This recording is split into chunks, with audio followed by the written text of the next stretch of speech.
Welcome back to the channel, everybody. This is Kodeations coming at you today with another video on Cookie Run Kingdom. And ladies and gentlemen, we're going to be diving into the epic cookies that you absolutely need to be building throughout the entirety of the game. That is right. So today we're going to be covering things like the World Adventure Mode, aka PvE. We're going to be covering PvP cookies, and last but not least, we're going to be covering the brand new guild battle cookies and which cookies that you should be using for each individual section of the game. So without further ado, let's dive right in.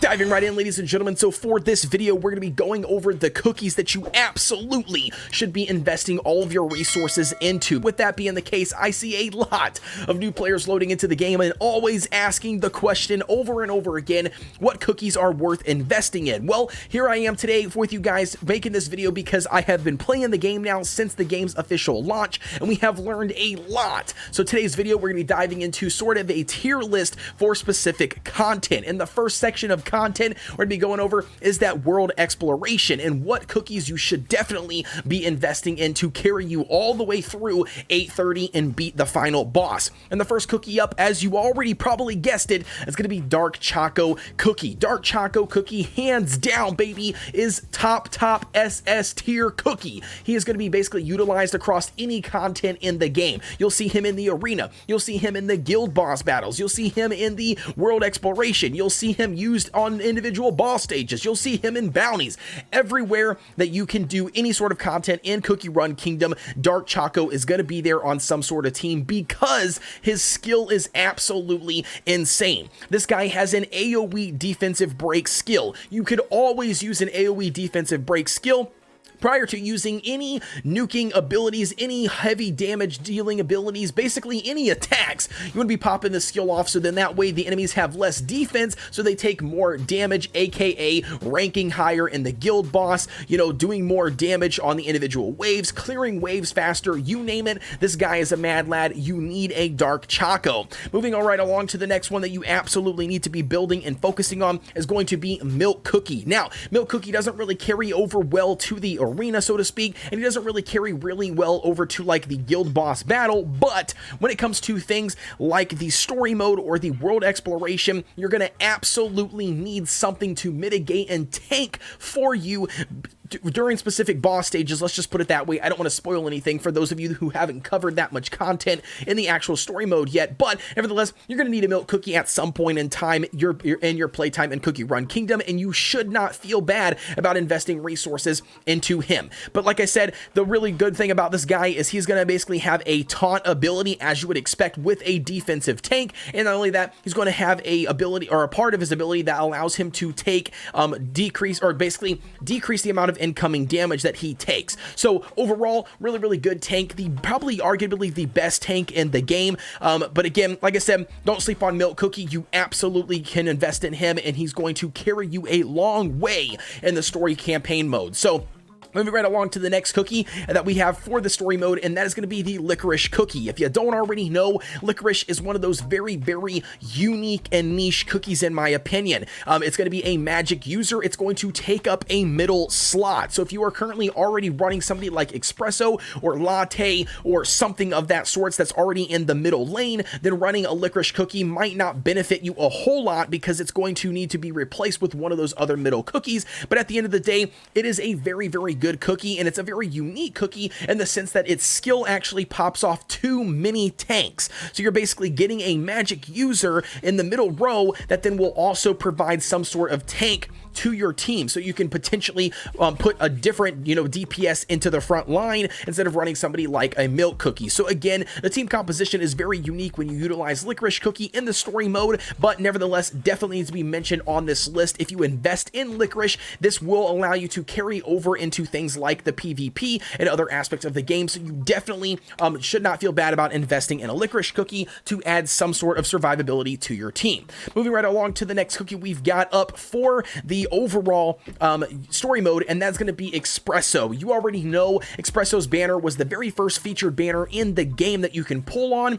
He is just an absolute mad lad for instant burst damage dealing mage basically in the game. The guy pops off a black hole, it sucks everybody to the center, doing a massive amount of damage over time, and then doing one final explosion that does a crap ton of additional damage to all of the enemies in its radius. So again, a very, very good unit. You want to make sure that you are featuring Espresso on your team. I think almost at this point, everybody is featuring him on this team. So if you're diving into the game for the very first time, try to get yourself, you know, an Espresso. Again, the featured banner is already gone.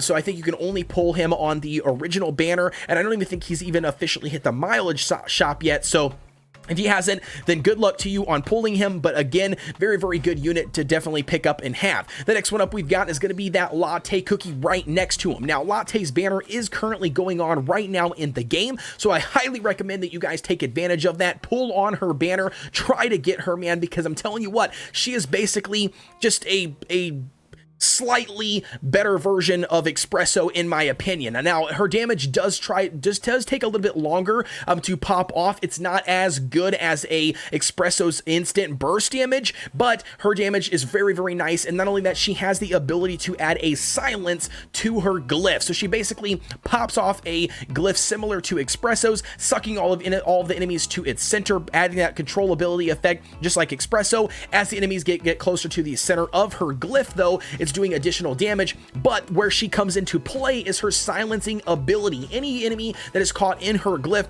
will then be silenced, not allowing them to utilize any of their skills for a short duration. And last but not least, what makes her really, really stand out is her overtime damage. The glyph stays on the ground after she pops it off, doing overtime damage even after it has sucked all the enemies to its core. So again, just a very, very good skill and a very good cookie to pick up on and not feel bad about investing in.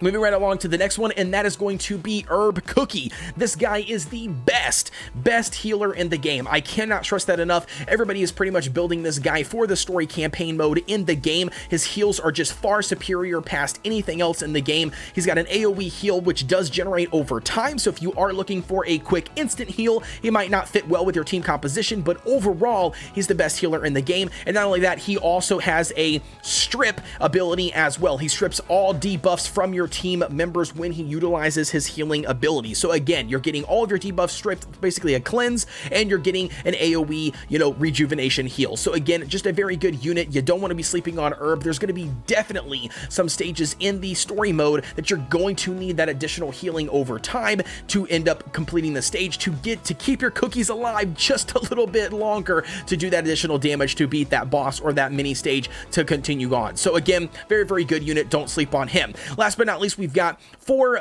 the PvE section of the game, and that is going to be Pomegranate Cookie. Now, Pomegranate Cookie adds a little bit of heals. Now, she is not classified as a healer in the game. She is not going to live up to the healing expectations as Herb, but what makes her stand out a lot, and that is going to be she increases your attack power. She's got an attack power buff for your entire team, also providing some additional healing. So she pairs really well with somebody like Herb in that back row because she's going to be adding additional heals to help, you know, with some of those instant healing that Herb is doing over time. And then she's also going to be buffing your entire team's attack, which then is going to allow you to hopefully clear those waves a lot faster, complete those stages a lot faster, to progress through the story a lot faster. So again, very, very good unit to have. Don't sleep on Pomegranate unit. Now, moving right along to the next section or the next content, and that is going to be the PvP/arena area. We're not going to dive too deep into individual, you know, team compositions in this video, but I just want to show you guys, or wanted to tell you guys, what epics you can still invest in and still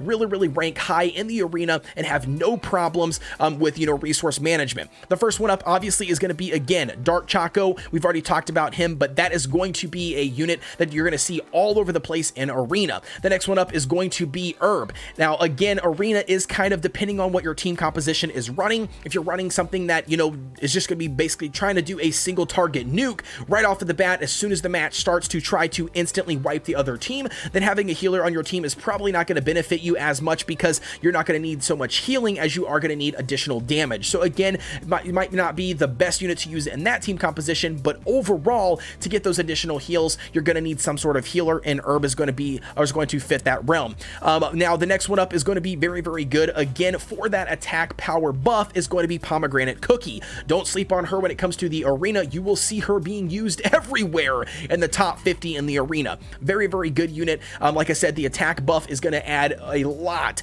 to your PvP composition to just pretty much do as much damage as possible. Now, the cookie that we haven't featured yet in the video that also serves well in the arena is going to be the Rye Cookie, and the reason being is because he has a snipe ability that will then basically single target the lowest max HP enemy. So he's going to basically be just hard hitting that bad boy with his super, trying to nuke him, kill off that enemy, which most of the time is one of the rear or middle units, specifically the support units, whether it's heals, whether it's the attack buff unit, whatever it is that the enemy is running. He is pretty much going to focus fire that bad boy and try to take them down instantly, and hopefully most of the time accomplishes his job. So with that being the case, Rye Cookie is definitely one that you want to be featuring on your team for an arena composition. Last but not least, we're going to be featuring is going to be that Vampire Cookie. Now, Vampire Cookie is going to also make an appearance in the Guild Boss Battle set of cookies, but Vampire Cookie, again, for Arena is absolutely ridiculous for a couple different reasons. One, she is an ambush cookie, so that gives her the ability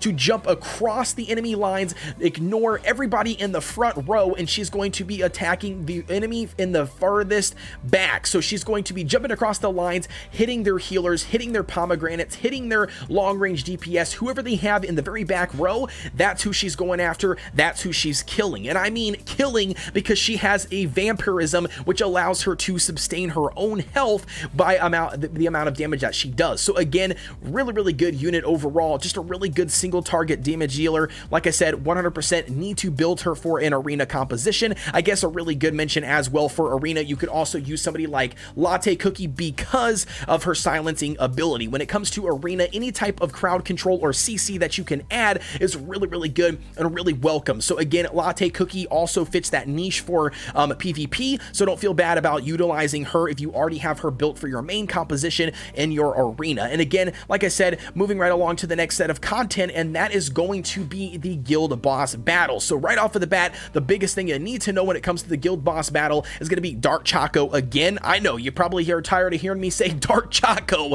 but you need a Dark Choco if you don't have one, especially for those new players loading into Cookie Run Kingdom. Focus Dark Choco right off of the bat. It's gonna help you. I promise you, it's not gonna be a waste of investment. So Dark Choco right off of the bat is gonna be another really big one. Vampire Cookie, again, very, very good unit. She's gonna add a lot of sustain. It's gonna be way easier for your healers if you are gonna run somebody like Herb, which again leads me to the next one, is gonna be Herb for that boss battle or that Guild Boss Battle. Now, one thing to note about Herb though is gonna be if your team is too low to survive the first attack from the individual from the individual boss, then there's going to be no point in using a healer. You should actually drop Herb, in my opinion, pick up somebody else like Rye Cookie, or pick up another DPS, so then you can just make sure to get off as much DPS as you can after utilizing Dark Choco's defense break on the boss to do as much damage as possible before you just get inevitably nuked, and then your round is over. You want to be making sure that you're putting off the most damage when it comes to the guild boss, and with that being the case, you got to kind of play your team composition. If you're surviving the first round of the boss's attacks, then utilizing somebody like Herb on your team will definitely really improve your survivability, because he will be able to pop off some heals to allow you to continue to do more damage for a longer time, or a longer duration. So with that being the case, take it for what it's worth. Use Herb if you can. If you're not surviving long enough, kick Herb out, pick up another DPS to do additional damage, because that's how you're going to rank higher. Next one up is going to be Rye Cookie. We've already featured Rye Cookie, but again, pretty straightforward. He's going to just add a lot of single target damage to the boss, and a really good unit to pick up as a DPS if you need one. And then last but not least, obviously, is going to be Pomegranate for her attack bonus, because like I said, the guild boss battle is based all around how much DPS that you put out at a given moment before you get killed. And then like I said, that's going to be determining your rank, and then your rank is going to determine your reward. So you want to make sure that you are popping off as much damage as possible. But that's going to be it for me, ladies and gentlemen, in the video. I just wanted to bring you guys what epic cookies to focus on for all of those new players loading into the game. Without further ado, please be sure to like, comment, and subscribe. Drop a comment down below. Let me know what you guys think on the video. If you have any additional suggestions or if you have anything to comment on, let me know as well, and for those new players. But that's going to be it for me, ladies and gentlemen, and I will see you guys on the next one.